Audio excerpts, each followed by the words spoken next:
Well, good morning again.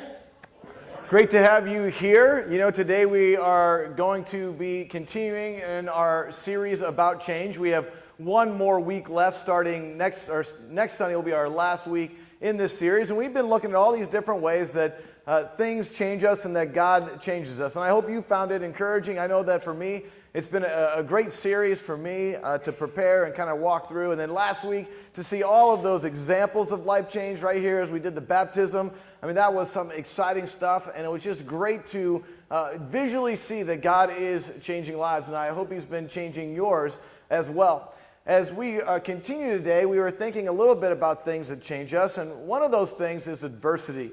Adversity can certainly change you. It's easy to follow God when things are going well, isn't it? It's easy to have faith when things are going well. When things are going good in your life and everything is successful and you're getting promoted and your kids aren't fighting and your husband is being nice or your wife is being nice, whatever that might be, it's easy to follow God. But when adversity hits us, man, that's when our faith is challenged, and that's when we have a choice to make.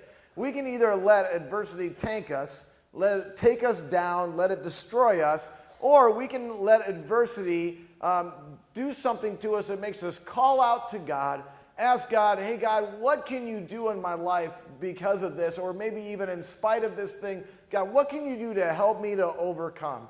And today I'm super excited for you to hear a story right from the lips of a gal who had extreme adversity in her life and how God helped her to overcome and all the great things that God has done in her life since then. So I'd like you to please welcome Miss Hilary Peele.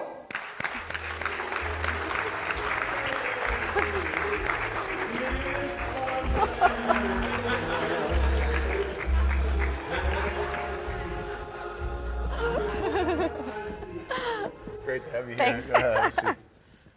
All right. I don't usually walk into a room like that. Oh, yeah. Justin tells me you do that all the time at home. Well, it's been, 7 years since I won, so, sometimes you have to break out the crown to, vacuum and scrub floors and change diapers and all that stuff, just to feel like... I feel you, honey. I mean, all the time at home I'm doing that. I know. That's why I relate to you so well. Yeah, it's good.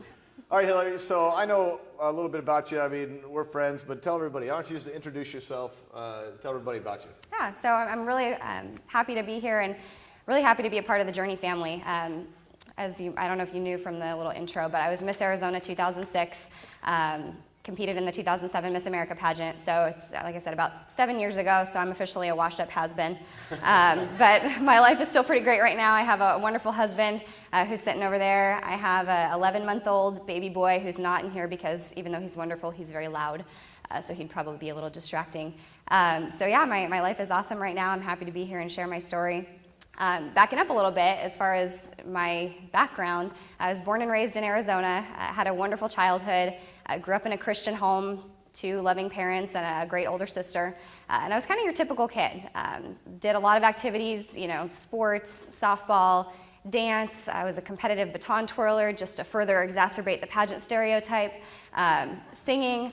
I didn't do the kiddie pageants, the toddlers and tiaras stuff. That kind of weirds me out a little bit still. None of the honey boo boo-ness going on here. But I had a great childhood. I did really well in school. Just loved my life growing up. I graduated from high school from Cactus, not too far from here. I decided to go to Arizona State University, Cactus. What? I went to ASU, and honestly, my life continued to be what I thought was perfect. My freshman year, I lived with my sister and started working at a radio station, which was my dream job. My major was journalism and mass communication, so I was like, yeah, I'm on the right path, things are good. I had my first serious boyfriend. I felt like I was independent, everything was going well. Continued like that my sophomore year. By that time, I had started competing in pageants just as kind of a hobby. I was doing a lot of volunteering, still doing well in school. I was the ASU kid that went to her classes, the one, the only, the proud. And so, honestly, my life was perfect. Well, then what are you doing here? I know, right? What the heck am I talking about with adversity? Today. I don't know, you want me to leave? Yeah. Is that cool? No, come on, share a little bit about your story, if you wouldn't mind. Sure. So, like I said, my life was going really, really well. And in the fall of my sophomore year, I was getting ready to compete for a pageant that would qualify me to compete at the state level for Miss Arizona and then hopefully go on to the Miss America pageant. So November of 2004, my life, again, seemed great, and it changed forever on November 9th. I came home from a night class at ASU to my apartment. At that time, I was living with two friends from high school. Neither one of them were home at the time. I got into the shower, and while I was in the shower, a man broke into my apartment. He cut through the screen on the window and forced it open. He was waiting for me in the hallway when I got out of the shower. I opened the door. He immediately threw a towel over my head so I couldn't see his face. He put his arms around me and held the knife up to my throat. He forced me back into my bedroom, and he raped me for 45 minutes. I can easily tell you, without embarrassment, without shame, it was the most terrifying 45 minutes of my life. I didn't know whether I was going to live or whether I was going to die. I was thinking about the fact that I would never get to see my family or my friends again. I tried to fight him off, and every time he was able to overpower me and he threatened to kill me. I was just horrified and terrified at the same time. In the middle of the attack, or towards the end, one of my roommates actually came home, and the attacker told me if I screamed, if I made any noise, that he would kill her too. So at that time, I just wanted him out. And thankfully, when he was done, he cut through the screen on my bedroom window and fled the apartment without hurting me any further. I immediately ran out to tell my roommate. She got on the phone, called the police. I got on the phone and did the only thing I could think of, which was to call my family. And then the rest of that night was just horrendous, going through the police questioning, talking to detectives, getting tested, collecting evidence. It was the longest, most horrifying night of my life. You know, I've heard your story a couple times, but every time I hear it, it makes me think of my daughters. And I can't imagine the rage that I would feel as a father.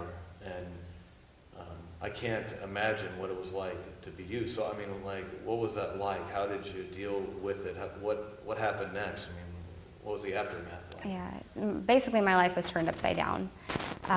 You know, as you can tell from my background, you know, I was kind of a good kid. I did what I was supposed to do, and I kind of had the feeling, what happened? Things like this don't happen to people like me, is basically how I felt. You know, how could this happen to me? My life was so perfect, and then it just got ripped apart.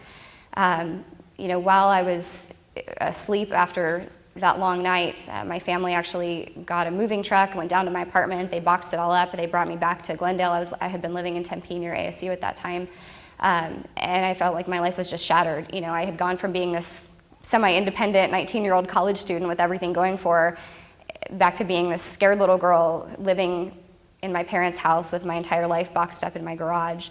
And I kind of felt lost. You know, I still had to think about all of the stuff that was going on in the world. You know, I still had school, I still had a job. I had been preparing to compete at a pageant 4 days later. You know, I just felt like the whole world was moving on and I was stuck in the same place. And going through all the emotions was horrible. You know, there was this intense anger, you know, at this person who just felt like it was okay to come into my life and rip it to shreds and stomp all over it and then just leave out the window. And, you know, he's just living his life like normal and left me just in a million pieces. You know, I went through an intense sadness. You know, as a Christian, a young Christian woman, I had been saving myself for my future husband and feeling like this man just came in and stole that from me without even a second thought. You know, it was just devastating. Isolation, you know, feeling like nobody understands what I'm going through. My friends were still all in Tempe, going back to school, and everybody was moving on. And I, you know, like I said, I just kind of felt like I was stuck in this horrible darkness. And so I became withdrawn from some of my friends. Some of my friends didn't really know how to treat me. My roommates, who, you know, were living with me at the time, didn't really know how to process dealing with something like that. So I was just very lonely. And then, you know, your mind starts to play tricks on you. You go through denial. You think, did I just make this whole thing up? Am I, you know, just looking for attention? What's going on? So it was just, the whole experience was just devastating. And I, you know, I had to try to figure out how to deal with all these emotions and all these things that I was going through. Man. Well, you mentioned that you were a Christ follower at that time. I mean, grew up in a Christian home, had been following God, walking with God for a long time. I mean, this has to have affected you spiritually. I mean, I had to bring up tons of questions, and you had to have some type of process working through the spiritual side of things. I mean, what was that like? So I realized pretty early on in this whole recovery process that I had a choice. it would have been really, really easy to turn my back on God and to just give up and say, God, why did you let this happen to me? This is awful. I don't trust you anymore. I don't believe in you. How does a loving God allow something like this to happen to somebody who's been a faithful follower? Yeah, hold on a second. How many of you would feel that way? I think I'd feel that way. Would you guys feel that way? Sure. I think I would. I think it's a common thing. So I mean, I think it's a valid question, and it's a really easy choice to, at that point, just shut it off, give up, and turn from God. But I knew the other option was to run to God and to cling to him like I never had before. And honestly, at that point, I felt like I had nothing left. And so I felt like that was my option, was to cling to God and not to turn from him. And that saved my life. I can tell you, I wouldn't have been able to get through this without my relationship with God and my relationship with Jesus Christ. And the first thing that I had to realize is one of the most important things, is that I knew in my heart that God did not want this to happen. I don't believe God was looking down from heaven and thinking, nothing really bad's happened to Hilary lately. Let's do this. I don't think that was what was going on. What I do believe is that we live in a fallen world. There's sin, there's evil, there's darkness, and sometimes because of that, bad things happen to good people. But I don't think God wanted this to happen, and I think that's a really important distinction to make. Also, looking back, I can see now that God was with me throughout the entire process. God was with me before the rape. God was with me during the rape, as weird as that sounds. And God has been with me ever since. And I have specific examples. Before the rape, I didn't realize it at the time, but looking back, God was preparing me for what was about to happen. As a college student, I'm not going to lie, I was not as faithful and diligent about reading my Bible as I probably should have been. Things happen, you get busy, you get tired, you go to bed, it just sits there on the nightstand. Nobody in here can relate. Yeah. I'm like, and I'm not gonna lie, I'm not perfect since then either. But something at that time, in the months leading up to the attack, I felt the need to really dig into the Bible, and I started reading it every night before I went to bed. I was already, at that time, driving back to Glendale to attend church with my family, so that was something that had always been a constant. But reading the Bible was kind of a new thing. And then, as small as it sounds, I started getting the urge to listen to Christian music in the car. And that hadn't always been the case. I would kind of turn from Christian music to secular music back and forth. But I really spent a lot of time listening to Christian songs, which, as small as it sounds, really does keep your mind in the right place. It keeps you constantly focused on what's important, and it gives you, kind of a good attitude, and it makes you feel closer to God. And looking back, I believe that God was telling me, you need to draw closer to me. You need to draw near, and you need to have a solid foundation for your faith, because something big is coming. And then during the rape, I know that God was with me. I told you before, it was the most terrifying night of my life, the most horrendous experience I could imagine. But right off the bat, right as the attack was beginning, a thought ran through my head, and I thought, Hilary, you need to forgive this man. And I can tell you, that's not what I would normally be thinking at that moment. But I knew that Christ has shown incredible forgiveness to each and every one of us, and he was putting that on my heart, that I needed to forgive him. And then after the attack, as I was going through all those emotions, as I was going through the sadness and the anger and the isolation, I know that he was with me as well. There was one particular time when I was in my bedroom at my parents' house, and there was some sort of family gathering going on. There was a bunch of people out in the front room, and I was just feeling very sad and very alone. So I went into my room, and I just laid on the bed, and I kind of pulled the covers up, and I was kind of having a little pity party. And this is the closest thing that I've had to kind of an audible experience from God. I was just thinking, God, nobody understands what I'm going through. Nobody knows what I'm going through. I feel all alone. And, I swear I felt this voice saying, I know what you're going through. You're not alone. I know what you're going through, because I was there with you. And the biggest smile just came to my face, and I must have looked completely ridiculous because I had tears streaming down my face. I'm covered in, little kid covers, and I'm just smiling because I knew it was true. I knew that God was with me at that moment, and that God would always be with me. Tell me a little bit, obviously not everybody deals with this kind of adversity. Sorry, I'm trying to catch myself up here. Your story blows me away, and every time I hear it, and to think that God was stirring in your heart to bring forgiveness in that moment is inspiring to me, and really really admirable. I mean, that's an amazing thing. So I did catch my breath there a little bit. And so while many of us don't experience this type of thing in our life, I think we all go through some adversity. So like, what types of things is there a way that you can help translate this down to, I mean, sure, certainly you faced other adversity since then, and not everything to this degree. So can you kind of help us process it a little bit on our end and through some of the adversity that maybe we could face? Yeah, and I think that's the important thing, that I try to remember from my story is that it's not just a rape. It's not just this one type of adversity that can change you. Everybody faces different challenges, everybody faces different struggles, and the important thing to just remember is that God will never let you down. God is always going to be there with you. And in different areas of my life, this attack, this sexual assault can have further ramifications down the line, and God has continued to work in my life to not let that be a stumbling block, not let that be a burden, and to work in it for good. One of the verses that I love is, God can use all things for the good of those who love him. It doesn't say all things are good, but God can turn it around and use it for good.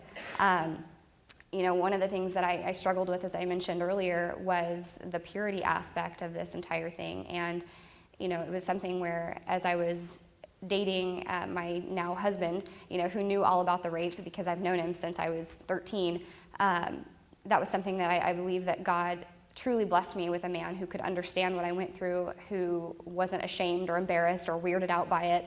And we were able to have that great relationship, and God really was able to heal me and let me know, hey, that doesn't count. That wasn't a choice that I made.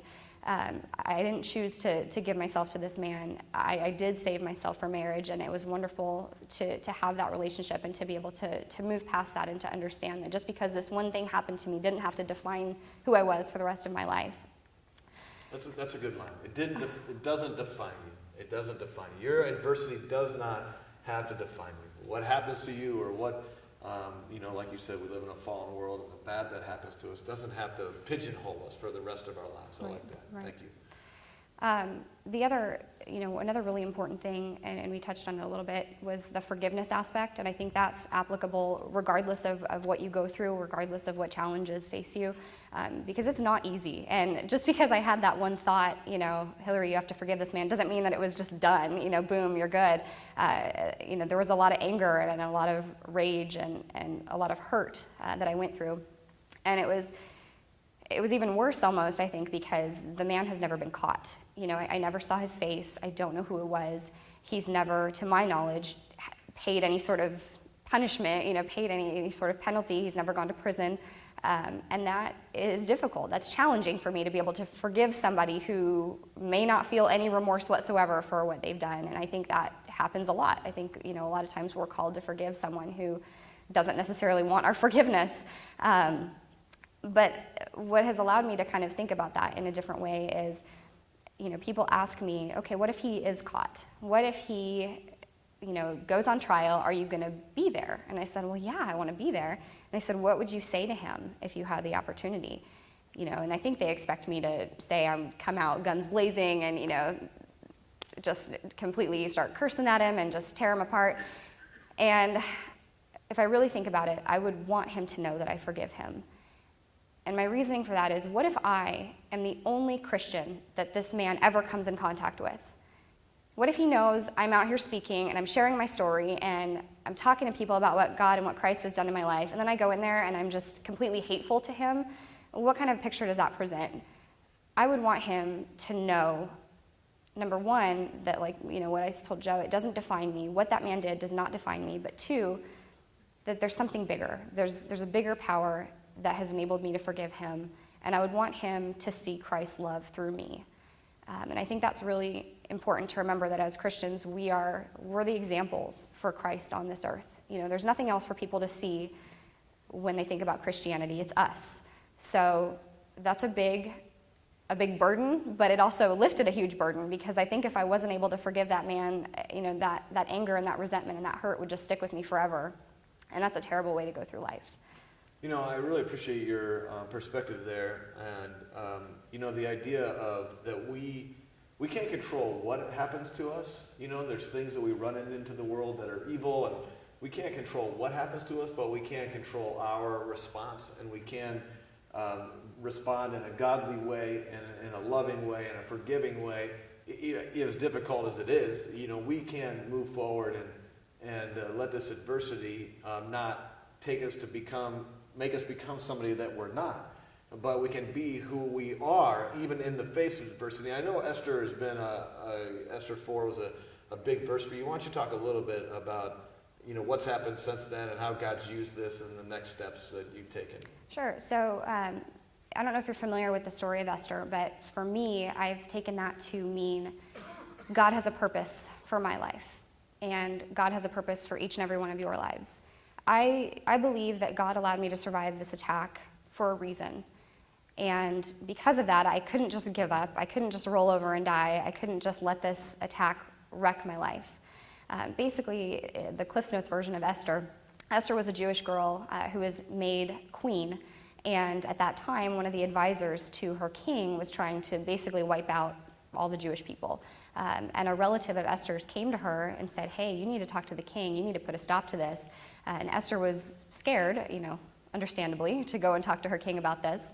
But basically, her relative said, hey, you were made queen for a reason. Who knows but that you have come to royal position for such a time as this. This is your purpose. God knew what he was doing when he put you here. And I've taken that in my life, and I sincerely believe that. And as silly as it sounds, and as frivolous as pageants sound, I think God has used pageants as a way to get his story out. I told you I was 4 days after the rape, I was supposed to compete in a local pageant. And I wrestled with whether or not to compete in that because, hello, I had just gone through this terrible experience. But I decided again, I wasn't going to let this rape or this man stop me. And so I competed in that pageant. I won miraculously. And I decided at that point to make rape awareness and recovery my personal community service project. So I immediately started, not only just working on my own recovery, but trying to help other people and going out and sharing my story and trying to raise awareness about sexual assaults and recovery and prevention. And it's just been amazing, the doors that God has opened. A year and a half after the rape, I won the title of Miss Arizona. And using that, I've been able to travel around the state and the country and share my story with so many people. Not only just churches, but secular venues, schools, city council meetings. I even work with the Department of Corrections, and I've spoken at virtually every prison in the state of Arizona, talking to inmates and letting them know what impact their crime has had on their victims, and working with them and talking with them about forgiveness and sharing my story. And I don't believe that I should take any credit or any glory. As we were singing in the songs earlier, and one of the lines was, every victory is yours. I truly believe, as weird as it sounds, that God allowed me to win the title of Miss Arizona so that I could have the opportunity to share my story with more people. Rape is not a fun topic to talk about. It's not something where you call up a school, hey, I want to come in and talk about this. And they're like, okay. It doesn't work like that. But people are much more likely to want to have a Miss Arizona come and talk to their students than just some random girl. So it's just been incredible the way that God has been able to use this, the most terrifying and horrific event in my life that I wouldn't wish upon anybody else. He's been able to completely flip that around and use it for something for his glory. And I just think that's such a testament to the power of God and the grace of God. Yeah. I can testify to how God's using your story. Hilary spoke at our women's event here recently, and God used her in a powerful way there. And then while we were preparing for this, I even got an email sent to us, hey, I heard Hilary is speaking at your church. Can I get in touch with her? I'm trying to, do some reporting on rape, and I'd love to get her perspective. And, God continues to use her story. And I love how she says that, God didn't want this bad thing to happen to her, but God sustained her through it and brought her through it, and now is using, this bad thing for a good thing. Any bad thing that happens in our life, God can use for good in the world. 2 Corinthians chapter 1 talks about how the God of all comfort comforts us so that we can then in turn comfort others as they go through their adversity. And so it's such a great perspective that she has, that she can be useful to others during this time. And I just really appreciate that. So, hey, what last words do you have for us? I know you have some verses that are significant, but John 16, but any last words that you can share? I just think, whatever you go through in life is going to change you. We've talked a lot about change in this series and events that happen in your life. There's no way that they don't become a part of who you are, but you need that relationship with God. You need to be close to God and to Christ, and they can get you through anything that life throws at you, because things happen. Bad things will happen. You mentioned John 16:33. That's become kind of one of my life verses. And in that verse, Jesus said, I've told you these things so that in me you may have peace. In this world you will have trouble, but take heart, I have overcome the world.